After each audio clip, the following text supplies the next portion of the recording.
വധശ്രമ കേസിലെ പ്രതിയെ വീടിന്റെ മച്ചിൽ നിന്ന് പിടികൂടി പോലീസ്. കപ്പൂർ കാഞ്ഞിരത്താൻ സ്വദേശി സുൽത്താൻ റാഫിയാണ് തൃത്താല പോലീസിന്റെ പിടിയിലായത്. പാലക്കാട് തൃത്താലയിലാണ് സംഭവം. ഞാങ്ങാട്ടിരിയിൽ വെച്ച് യുവാക്കളെ മർദ്ദിച്ച സംഭവത്തിൽ വധശ്രമത്തിന് സുൽത്താൻ റാഫിക്കെതിരെ പോലീസ് കേസെടുത്തിരുന്നു. ആക്രമണത്തിന് പിന്നാലെ ഒളിവിൽ പോയ സുൽത്താൻ റാഫിയെ കണ്ടെത്താൻ പോലീസ് അന്വേഷണം വ്യാപിപ്പിച്ചിരുന്നു. കഴിഞ്ഞ ദിവസം ഞാങ്ങാട്ടിരിയിലെ വീടിന് സമീപത്തു നിന്നും സുൽത്താൻ റാഫിയുടെ മൊബൈൽ ഫോൺ ഓണാവുകയും ഇത് പോലീസ് കണ്ടെത്തുകയും ചെയ്തു. ഇയാൾ ഇടയ്ക്ക് വീട്ടിൽ വന്നു പോകാറുണ്ട് എന്ന് പോലീസിന് വിവരം ലഭിച്ചിരുന്നു. വീട്ടിൽ രഹസ്യ അറയുണ്ടെന്നും പോലീസ് കണ്ടെത്തിയിരുന്നു. മൊബൈൽ ഫോൺ ലൊക്കേറ്റ് ചെയ്ത് നടത്തിയ പരിശോധനയിലാണ് പോലീസ് സുൽത്താന്റെ വീട് വളഞ്ഞത്. തുടർന്ന് നടന്ന പരിശോധനയിലാണ് വീടിന്റെ മച്ചിലുള്ള രഹസ്യ അറയിലേക്കുള്ള വഴി കണ്ടെത്തിയത്. മച്ചിന് മുകളിൽ ഒളിച്ചിരുന്ന പ്രതി സുൽത്താൻ റാഫിയെ പോലീസ് പിടികൂടുകയായിരുന്നു.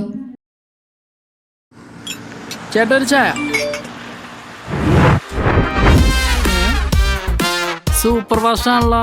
ഇതിന്റെ കേരള വിഷൻ വൈഫൈയാ? ഫാസ്റ്റ് ഒക്കെ തന്നെ, പക്ഷെ Kerala vision wifi connection free ആണ്. ചായ ഫ്രീ അല്ല, കാശട് Kerala vision free wifi connection. Free ആയി കണക്ട് ആവൂ.